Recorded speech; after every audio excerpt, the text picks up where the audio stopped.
Hello guys, आज हम ढो रहे गाओगी के लिए गोबर। हमने कल जो है गाओगी लगाई थी और आज हम इसके लिए गोबर ढो रहे हैं। तो देख सकते हो आप, हमने इतना सारा गोबर जो है वो ढो दिया है। और अभी आगे भी हमारे 2 खाले बचे हुए हैं। और इधर हमने लाई है कल परसों जैसी सराऊ, इसको अब हम आज इसके ऊपर बिखेर रहे हैं, देखो आप। और फिर इसके ऊपर हमने गोबर डाला है, ये देखो।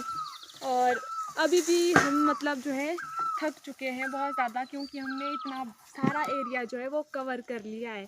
और देखो, नैतिक भी हमारे जो है बारिश भी ढंग से लगी लगा है। हुआ है। हल्की हल्की बारिश भी लगी हुई है। आज मौसम भी बढ़िया, वरना धूप पे काम करना तो गर्मियों में आपको पता ही है कितना मुश्किल है। और आज भगवान ने हमारा अच्छा खासा साथ दिया हुआ है गोबर ढोने में। अब हम दोबारा से रेस्ट करके लगेंगे। हमने रेस्ट कर लिया। और आप लोग भी बताएं किस किस ने गाओगी लगा दी है। ओके, बाय बाय दोस्तों।